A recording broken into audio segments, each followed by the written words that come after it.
Hi, it's Kathy from Bishopstone Yarns. I'd like to welcome you all here. Today is Monday, the 23rd of May, and I am coming to you from Tasmania, which is the little island to the south of Australia. Now, as I was saying, I'm Kathy, and this is the Bishopstone Yarns podcast. This is a podcast mainly about knitting, a bit of spinning, some sewing, just recently a little bit of cross stitch, and any other kind of fibre craft that I might be working on or interested in at this point in time. Now, just probably to let you know where you can find me on the internet and around the place. You can find me on Ravelry as Bishopstone, and I have not all of my knitted projects up there, but quite a few of my knitted projects up there, some of my spinning, things like that. So if you're on Ravelry, come on over and have a look at my page if you like. And also I have started a group on Ravelry called Bishopstone Yarns Podcast. So everyone's welcome there to come over and have a look, have a bit of a chat on that group. Also, you can find me on Instagram as Bishopstone Yarns, and usually you can find me on Facebook. As previously I was saying, the best way to find me on Facebook was to go straight through Facebook, because if you Googled me, the Facebook page that came up was not me, and it had it looked like my Facebook page, but it was aligned to someone else. And now my actual Facebook page on Facebook I've been locked out of that. So we might just forget about the whole Facebook bit at the moment, and I'll let you know next time whether or not I get back be able to get back into my own Facebook page or not. If not, but you can still find me on Instagram and Ravelry. I do have a blogger page as well, but I don't really use that very much. I used to have both a private and or just like a family page, and then a Bishopstone Yarns page as well. I haven't really been using those much lately, but they're still up there as well. So I guess that's enough about me and who I am. So yes, as I said, I'm coming to you from Tasmania, and at the moment I am sitting in the corner of my studio, and that's probably enough about me. Now, even though I said this is a knitting podcast, so I try and podcast every week, and then so I do one week I do mainly knitting and sewing and other kind of things, and then on the alternate week I try and do a spinning podcast. So this is my knitting podcast, or more of my knitting content, except I haven't really got a lot of knitting done this fortnight. I have been working on a pair of socks for my husband, which those people who've watched previously would know that last time I had to rip back quite a section of the foot. I'm knitting toe up, and I had to rip back quite a bit of the socks because they were too big for my, they were a little bit too big for my husband, and then I had to start again. And I think actually just that little kind of ripping back, and I just kind of lost the flow of the socks a little bit. I have been knitting on them a bit, so here they are. I have done so I'm working 2 at a time on a magic loop, and anyway, 1 needle, 2 socks. And so I have done the gusset, and at the moment I'm just working on the heel, but I'm just going very slowly. It just seems to be taking me a long time. I guess one of the first things was I do a lot of knitting. When I knit socks, I usually knit toe up, unless I'm doing a specific pattern which calls for top down. But usually I knit toe up, and usually I'm knitting socks for myself, and I usually don't follow a pattern. I'm just do a straightforward. I know how many stitches to cast on that fit my feet, and I just knit away, do the kind of heel that works best for me. I've got a very small foot, and so I don't really need a big heel. But because I'm doing this for my husband, I thought, well, I should probably do a heel flap, and that's not what I usually knit for myself. So then, of course, after ripping back and then re-knitting a section, then doing the gusset, then by the time I got around to doing the heel, which is what I'm working on at the moment, I was feeling a bit, I don't know, because I had to stop and think about it, and I had to go back to a book that I have that has a range of patterns in it, and really look at the sizing and how to do the heel flap. And I've done a lot of heel flaps. I mean, don't have a problem with doing heel flaps toe down, heel down from the top if I'm doing top down socks. But I'm not quite sure if I've done a heel flap toe up before. So I spent a lot of time procrastinating and just left the socks sitting there for a long time. I have actually started now, at least I've started on the heel, and I haven't actually got the heel flap yet. I'm just decreasing for the heel. But it just kind of stopped the flow of the knitting a bit, which was a bit disappointing because I was hoping to have this finished by now. But anyway, they won't take that much longer. Once I get the heel done, it's just straight knitting up the leg, and that'll be fine. So the book that I was saying, because I'm doing this for my husband and they're a different size and toe up with a heel flap, I thought I'd better just go and get a book that I've got out and have a look at which kind of heel and what I'm going to do. So the book that I have is this one, which is, as you can read, the Socks a la carte, toes up. And I find this is a really great book in terms of it has a lot of different, divided into sections, as you can probably see here. So you have quite a few choices for your cuff, and then for the body, for the heel, and then just the toe. So there's quite a few different patterns in there for that. So this is the book that I've been using, and then the heel that I am using is a semi short row heel and flap, which I'll try and show you a picture of it there. Ooh, try and do this without showing the pattern. There we go. So that's the heel that I'm hoping to do. Now, the thing I really like about this book is that towards the back, so they go through all the different patterns and everything, and then at the back here you have all these little sections. So you have your section here for all the different types of cuffs that you might like to do, the different types of leg patterns, and then for the toe and the heel. So you can flip through and think, oh yes, that's the combination that I'd like, and put those together and then knit that up as a sock.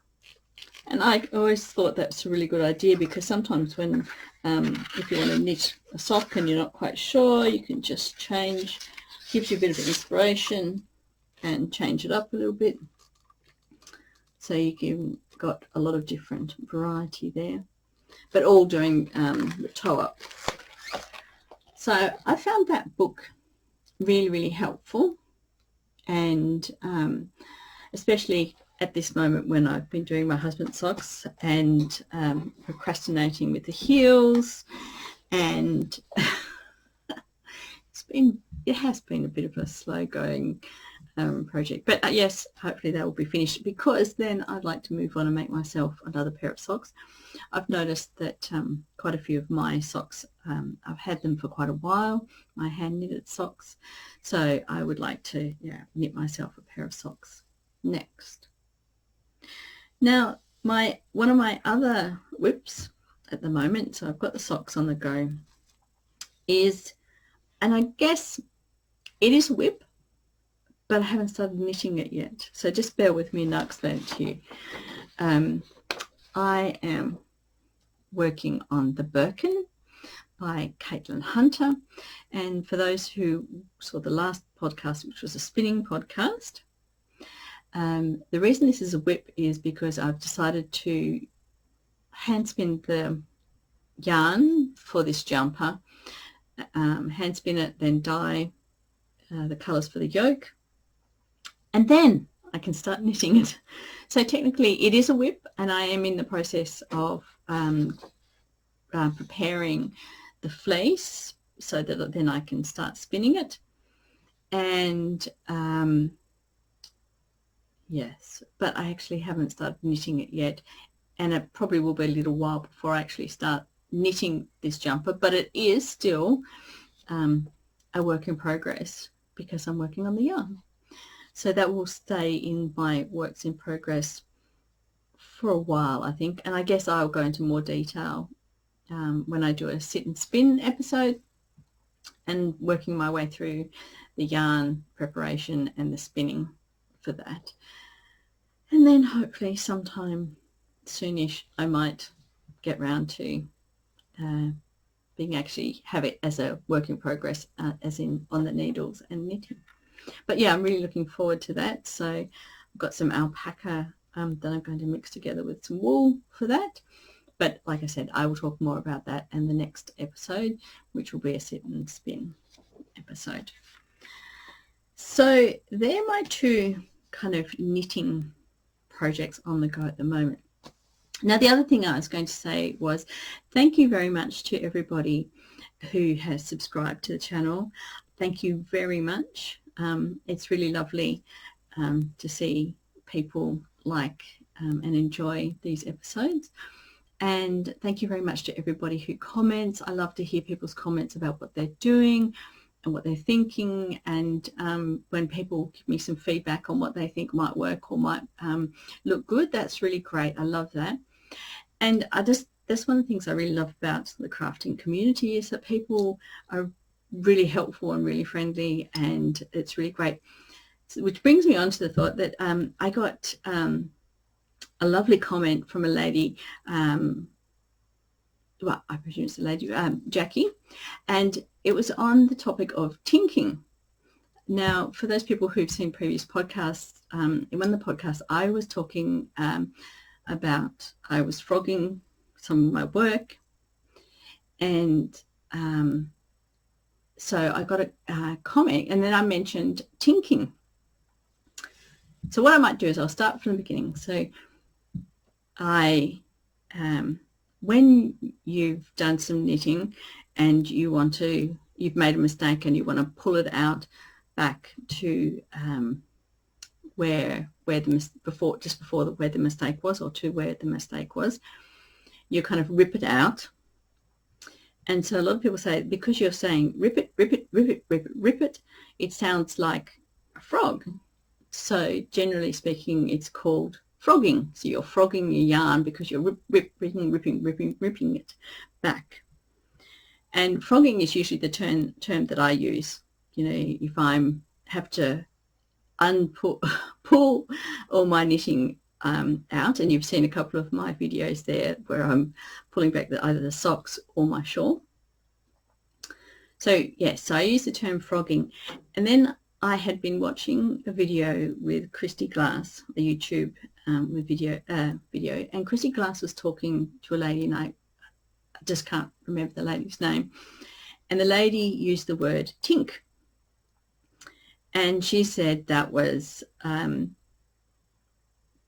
like ripping out, and it was, and then I it was kind of like, oh my gosh, that's so exciting, because I had said, oh, tink is knit backwards.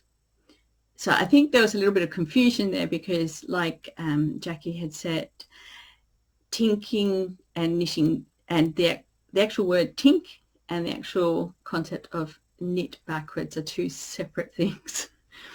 What I was thinking was that knit, as in K-N-I-T, the spelling, and tink, T-I-N-K, tink being knit written backwards. And I was just like, oh my gosh, tink is knit backwards. So instead of knitting, you're ripping out, and tinking, what a great word. But then I realized that maybe I hadn't actually explained myself particularly well. And that, yes, knitting backwards, which is something actually I haven't ever tried, is actually when you knit across a row, and then instead of turning your work and purling back that row, you knit across, keep it the same face of the work looking at you, and then you kind of basically, I think you're knitting into the back of the stitch, and so you and then work your way back across the row in the opposite direction that you just knitted it. So you're actually kind of knitting one way, and then you're knitting back the other way on the needle without ever turning your work. So you're not having to knit one row, turn your work, purl. But I must admit, I had thought about using that in making, when I had done the Magnolia Bloom, and there were little bobbles on the Magnolia Bloom, people had said that if you used, if you knit backwards, because sometimes when you're making a bobble, you're left with a couple of stitches, and then you have to turn your work and knit back across those purl back across those stitches, then turn your work again, and then work back across those stitches. And some people had said it's much easier to knit across those few stitches and then knit backwards, as in knit each stitch but not turning your work, so knitting backwards, was a much better way and a quicker way to get bobbles done on your work. And I think I had heard that from Noella from Knits and Pieces podcast, and so I'd always thought, oh, that next time if I knit a jumper or knit a Magnolia sweater again, then maybe I could give that a go instead of having to turn my work at a bobble, because it is kind of annoying when you, especially when you've got quite a bit of knitting, that you have to then turn your work and then turn it back all the time. And especially if you're doing a shawl, I have done a shawl in the past that had a lot of little bobbles on it, and there were a lot of them in each row, and each row of course had a lot of stitches, so it was very slow going, because you're getting to a point where you're doing a little bobble, then you have to turn the entire work, kind of knitting, I think it was only 3 stitches, and then turning it back and then knitting those 3 stitches again. So I kind of thought, yeah, I could see it could be a lot quicker when you're not having to turn your work. But that is knitting backwards, not tinking. So thank you, Jackie, for pointing that out to me, that I hadn't really explained to myself particularly well there. So yeah, so and also it made me stop and think about knitting backwards, which is something that I actually haven't done, but I can see the point where I could possibly be using a knit backwards. I know that a lot of people say they don't like doing purl. If they're knitting something flat, they don't like doing a knit and a purl. Purling doesn't worry me. I'm not concerned about purling. When I first learned to knit, I learned to knit all flat. I learned to knit from my mum, and my mum and her friends all knitted everything flat. It was always pieced garments that were then sewn together. There was never any use of circular needles. Circular needles weren't popular. I don't know if any of the ladies of my mum's age used the circular needle. So, I mean, knit and purl, well, what you did, really. So I don't mind turning my work if you're doing a whole row of purl and a whole row of knitting. But yeah, no, I like the concept of when it's only a small number of stitches, then it would be really good to be able to not have to turn your work, just to kind of knit, kind of purl, kind of three stitches or something like that. Yes. So anyway, thank you very much. I really appreciate everyone's comments, and yeah, and I'm really happy that Jackie kind of explained that in a nice way. Yeah. So thank you.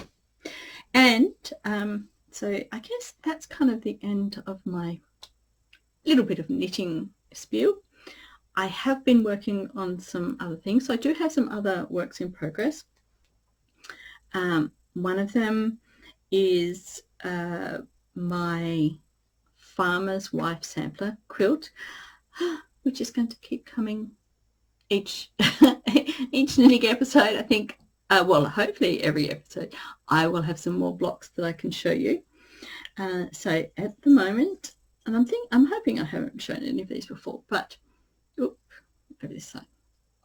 So these are the next set of blocks, and I must admit, the further on I go, because I'm trying to use yarn, trying to use up fabric that's already in my stash and not go out and buy anything else to make this, I'm finding trying to decide on the colours to use together to make a block that I like is becoming interesting. It's by the time I get closer to the end of all these blocks, I kind of wonder how much material I'll have left, and if really the materials that I have left will work to make the blocks, or I'll just end up with some really ugly kind of blocks, which I don't want. I want to have blocks that I quite like.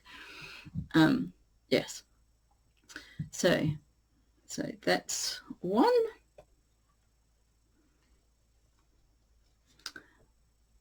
That's the next one.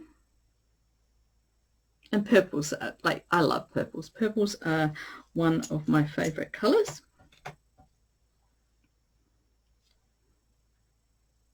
And I've got some kind of greeny yellows, which I don't usually put into my work. I'm not really a yellow kind of person, but because I've got some yellows in other blocks, I thought I need to have enough yellow around in some of the blocks that they all show out together.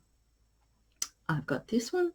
Now this one was really interesting because I took it along to my quilting group, because when I finished it, I found this block in here. I thought I had done something wrong because I thought it was too big, because it seemed to be popping out a bit.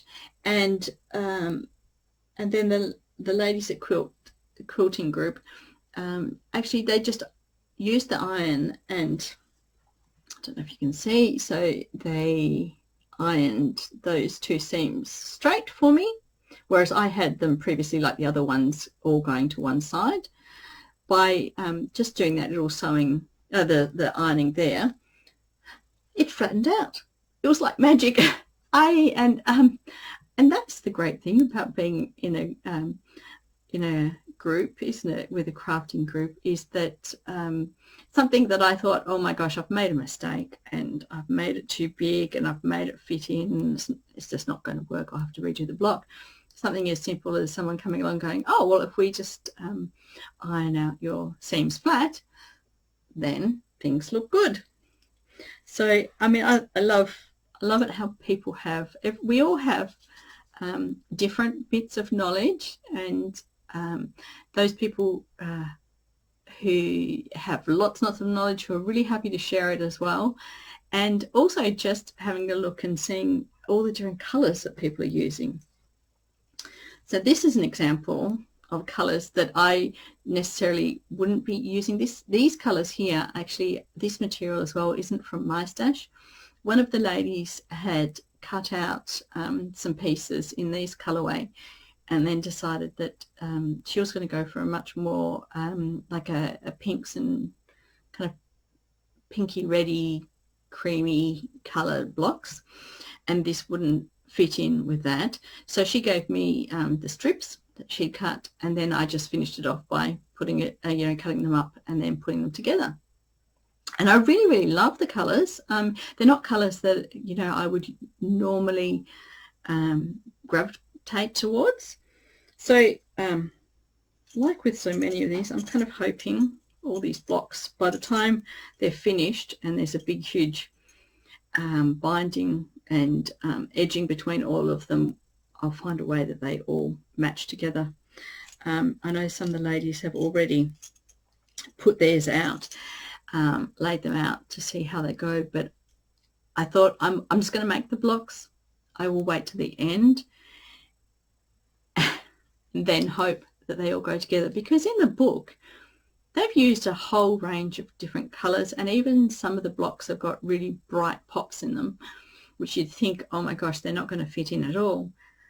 But they do, because I think everything is so different, and then you're using a neutral colour around edging each block. I think that's where it'll hopefully all come together. But I don't really want to think about that too much now, because I've still got so many blocks to do that it's quite a long way away, so I don't really want to think about it yet. Now, talking about these colours not really being my kind of colours makes me think about actually this jumper that I'm wearing. This jumper is most definitely not a jumper the colours that I would normally wear. It's not something that I gravitate to. It's not, it's really just not even a jumper that I would choose for myself. Even in the way that the other day when my son saw me wearing it, he stopped and thought, oh, well, that's just like not a you jumper at all. But the story behind this jumper is it was my mother's, and I think for those people who've heard previous episodes, she had red hair, so she wore a lot of the autumn tones. So this is totally my mum kind of design and colour of jumper. She had bought this. I think she came across the people who were selling these at a market in southern Tasmania, and it's all 100% alpaca. And I just had a quick look at the label. I had originally thought that the alpaca came from Tasmania and then had been sent away to be processed, and they had it made up. Now, the label doesn't really say a great deal. I actually think it just says Peru on the label. And so maybe these were made in Peru and then just sold here. I'm not quite sure what the story behind them was, because it really doesn't even tell me anything else on the label. But this is 100% alpaca. It does have a little bit of guard hair in it, which is okay. It's not really coarse, but there are some longer guard hairs in it. And one of the reasons, and this is incredibly light jumper, because it's alpaca. It's very light, as in weight, but it's very, very warm. Because alpaca is an incredibly warm yarn. But one of the reasons I was going to wear it, and I was going to talk about it, but I'd forgotten at the beginning when I was talking about making the Birkin, which is going to be alpaca and wool, and that whole discussion about knitting a garment out of 100% alpaca or not. I generally speaking don't like to knit a garment out of 100% alpaca, because I do find that it stretches, and after washing it and wearing it for a while, it does tend to drop a bit. I had watched a really interesting video on YouTube by Gillian Eve, where she went through and did a little demonstration of spinning up different percentages of alpaca and wool. So I think she had, I think it was 100% alpaca, then she had alpaca with 10% wool, alpaca with 25% wool, alpaca with maybe 30% wool, and alpaca and 50% wool. So it was 50 and 50. And then she went through and had a look at the properties of the yarn and then knitted up a swatch. And in those you could see how much the ones with the wool actually, when you kind of tested the swatch, it kind of sprung back into its original kind of shape, which is the property of wool. Whereas alpaca doesn't tend to do that so much. But it doesn't mean that you can't have a 100% alpaca jumper like this one. And I think the fact that it is a fair isle pattern, that it does have some structure to the knitting. It's not just garter stitch or stockinette stitch.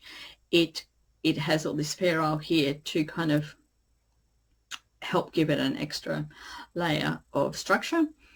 Maybe that helps also with it holding its shape, and also because this is a commercial yarn, so the spinning is going to be different.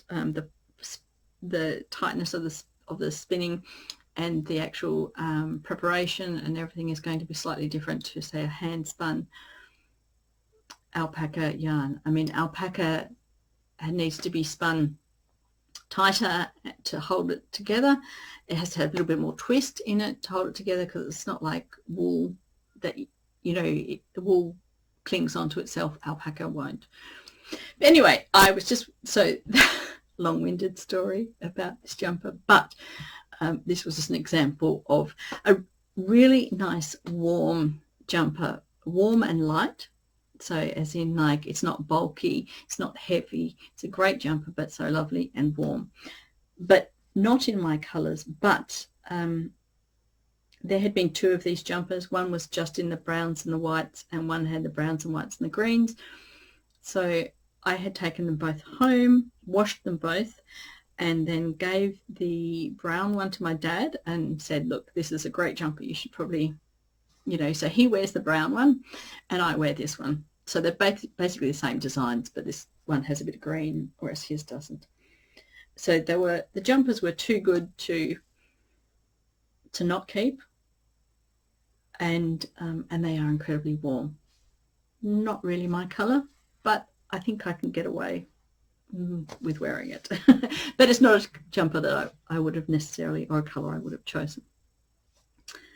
Okay, so moving on from the jumper and all that, some other works in progress. I am still working on my where are we going? My Plum Street sampler, and I think I said last time I was surprised actually at how slowly cross stitch goes, especially I guess compared to knitting, which kind of like the amount of time I spend on cross stitch, you would have such a bigger project finished in terms of knitting. But let me just see. This is how far I've got so far. There we go. So I'm getting towards the end of it, and I'm really I'll have to start looking for a frame for it soon, because I really want this to go up as part of my Christmas display, and I think, yeah, this one in a frame would look really nice. So the only thing I've changed here is the sheep here is I have changed the colour that was called from the sheep. I think from memory the colours were in the DMC was like a hickory sticks and deep forest for the sheep. So I had those colours, but they were quite I thought they were quite a greeny colour. So instead I have swapped them out. Is this going to, if I pop it here maybe, these are the colours. It's not going to, doesn't want to focus. Maybe if I come in here and do this. Still not wanting to focus. There we go. So these are the colours that I've swapped out. So the lighter colour for the body and the darker colour for the pattern. And the lighter colour is 968 in DMC, and the darker one is 414. I don't know the names of these. I only have the numbers, but I thought those two are working quite well together, and I actually quite like the lighter colour for the sheep against the dark of the Santa. I had originally thought about doing it in brown because we had one of my favourite sheep was a brown sheep called Milo, which had been given to me by a lady I knew. But then I thought the brown probably wouldn't show off particularly well next to the Santa. So anyway, so I have been spending a lot of time on the cross stitch, which leads me to what have I bought? And have gone down the cross stitch rabbit hole a little bit, only a little bit. I haven't gone too badly off. So I have went to one of there are two kind of cross stitchy shops that I know of close by in Hobart. So I went to one called A Stitch in Time, and I got a couple more rings. So these are the bigger rings. I think last time I was showing you I had a small ring. So here's two of the big rings, which will work really well for, I've still got the pillow embroidery, which I haven't picked up again yet. Maybe when I finish this cross stitch I should get back into doing the pillow, but I want to get the pillow finished. But because that uses wool thread, these big rings will be really good for having that, and I'll be able to have them all in order, so I don't have to keep going through each one individually looking for the number I'm looking for. The other thing I bought, which I've been waiting to open, but I thought I would show it here first if I can, is a little needle keeper with the crow on it, which I thought was absolutely gorgeous. And so I can start using that. Then I had ordered, and then, oh, there it is, Sweet Pea, as you can see there, by La Di Da, which is, it's going to be a really cute little stand-up bunny rabbit, which I do like a little formed doll. I do like those kind of things. And I was thinking that I would do that on some of this leftover, the linen that I have here, which is the 32 count linen, which Santa is being done on. So I could use up, because I've still got quite a bit of that fabric left over. So I've got Sweet Pea there. And while I was there, I bought some little fabric pieces. So I bought, where are we? This one here, which is it Zweigart Linen, 32 count, and it's in the pearl grey colour. And then I got a smaller piece of this in the 32 count, and then I also got a small piece of this one, which is Permin Linen, 32 count in antique green. Now, the reason that I've got the green and the two greys is because I hope to do some Halloween themed stitches. I absolutely love Halloween as a theme. When the kids were younger, we had some Halloween. We used to have little kids Halloween parties at our place. I mean, all kids, well, not all kids, but most kids like dressing up and having fun. And that's what I used to always think of Halloween as being just a great excuse for the kids and their friends to dress up. And it was a great excuse to decorate the house and make it a little bit spooky. And I mean, I do quite like a little spooky story. I love Edgar Allan Poe kind of, and The Raven. And I think because of the style of house we lived in as well, we had a 2-story Western red cedar house, which had the shape of, that lent itself to that whole Edgar Allan Poe kind of idea. And we had lots of crows who lived around in the bush near us. And of course, the crows, certain times of the year, there were a large number of crows, and I had to be vigilant that they didn't attack our new lambs. So they were always a bit on the naughty list at our place. So I've always liked that kind of the concept of little cottage in the bush, and crows, and yeah. So those, I'm hoping to do some little Halloween displays. My husband's not that keen about Halloween. We're not really big on the whole kind of lolly kind of side of it all.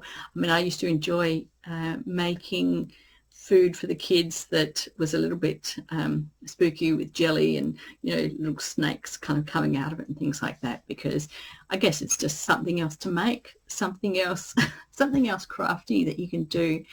And who doesn't like dressing up? I mean, and what a perfect excuse. I mean, and because we lived on 7 acres, there was heaps of land for the kids to run around. As it got a bit dark, they could run around up and down the driveway and stand at the front gate. And where we lived, it was very, very dark. There were no street lights. And so they thought it was funny on Halloween night when they're all dressed up, to stand at the front gate of our place. And then, of course, we lived on a bit of a bend. So as the cars came around the corner, their headlights would kind of catch the kids all standing there dressed up, and the kids thought that was really funny. So kids running around in costumes with torches at night time in a bush block. I mean, it was, how much more fun can you have as a kid? So and it was pretty safe, so there wasn't really anything. You mean, it wasn't like that. They weren't out there walking the streets or anything. I mean, we're on a bush block, and they just had a bit of fun. And it was great to be part of that and see all that kind of fun. So that was my thoughts for that. Then I went to the other day, a couple of days ago, I went into town again, and I went to the other needlework shop, which is called Threads. Sorry about turning away there. So Threads, which is in the city. And I bought, if I can do this without it all, how do I get this here? So this is the Plum Street sampler, which I just thought, it's a lovely, I can't get there we go, a really nice kind of spring kind of cross stitch to do. And then I saw this one, which is with the sheep, and of course anything to do with sheep, I'm in a bit of a sucker for that. So actually there were a few there was like one which had sheep, stacked sheep, but anyway, this is the one I decided on for the sheep. So that means I can put the sheep one up all year round, and that would be lovely. I'll be really happy with that. So while I was there, I decided to get the linen for these two, and I don't know if you can see, but this one's more, well, this one here is more on a yellow, this one's more on a brown. I wanted to buy one piece that I could use for both because it's cheaper. I don't want to be going out buying lots and lots of different types of linen that I can't reuse for other pieces. So I ended up deciding to get this one. Which isn't really showing up too well, but it is more of a yellow, and it's what's called cream. So it's a 32 count linen on cream. And then, so these are the colors for both of those projects, and plus the ones that I don't have all of, didn't buy all of them, of course, because I've got a lot of them here at home. So they're the things that I bought. So then I will have this one for Christmas, and he'll be well and truly finished for Christmas. And then I just need to decide, I was going to start the sweet pea, but then he's kind of either a spring or an Easter kind of idea. We've got these ones. I'm going to decide which one. I'm tempted to do the sweet pea next, because it's a little stand-up doll and I really want to have a go. And the other thing I have never done or used is I'm really keen to get some of those is it the almond nuts or husks things that kind of you can put in there to weight the bottom so he won't fall over. So I mean, I have made formed dolls and bits and pieces in the past, but they've always been very light. I've never actually had a go at making something with a heavy base. So I'm kind of excited and interested in the thought of giving that a go. Yeah. So I think I might start with a sweet pea next. But of course I have to finish Santa first. I've decided that I'm going to work on one at a time. I'm not going to start a whole heap of them and then just work a little bit on each. I'll just work one at a time, finish it, and then maybe even once Santa's finished, because he's going to be slightly bigger than these other ones, I might just go a bit slower on the others, because it's taking away from my knitting and spinning time. Even though I really, really enjoy doing the cross stitch, I find I kind of need to do it more during the daytime. I can sometimes do it at night time when my dog is next to me on the couch. It just depends if she's quietened down. She's still only quite young, so she's only 10 months old. So usually when she first comes up on the couch with me, she wants to play, and she has a toy that she likes to throw around. She's very good at throwing it at me and throwing it onto my sewing. And so it's a lot easier to kind of knit or do something. Or even like if I'm stitching, then I have to put the stitching down, pay a little bit of attention to her, and then pick stitching back up. So so yes, it might be easier just to do the knitting at night time and the sewing during the daytime. And anyway, we'll see. I don't really have a timeline, and I haven't even got any patterns yet for the Halloween designs. I just want to do some small little pillowy type Halloween designs, which I've got. There are quite a few that I really like, and my thought had been, because that's the next kind of holiday kind of themed thing that's coming up, maybe I should do that one next. I don't know, we'll wait and see, but I haven't got any patterns for that yet, so maybe I should just work on the patterns that I have at the moment, even though I have the linen to do some of the Halloween cross stitch. Anyway, then I need to remind myself as well that I still have my embroidery pillow to finish as well. I have to get back into that. So when I was thinking that I didn't really have much to show you today, just a pair of socks that I have been procrastinating on, actually there has been a little bit more here than I thought. So thank you for staying with me and watching. I hope you have enjoyed the video, and I look forward to your comments. If you like the video, give me press the like button and give me a thumbs up. If you haven't subscribed yet, that would be great if you could subscribe, because that helps me out and helps other people find me. And thank you so much to all those people who have subscribed. It's just amazing. I'm just yeah, I just think it's wonderful. So thank you very much. And thank you everyone for leaving your comments. I really do appreciate them. Thank you, Jackie, for explaining about the tink. And yeah, maybe I have to be a little bit more, not careful, but yeah, explain a little bit more when I talk about something sometimes. All these things to learn. But it's fun and I'm enjoying it. So thank you very much for being here. Thank you for spending your time. I hope you've had a really great week doing some crafting, and I'll see you all next time. Bye.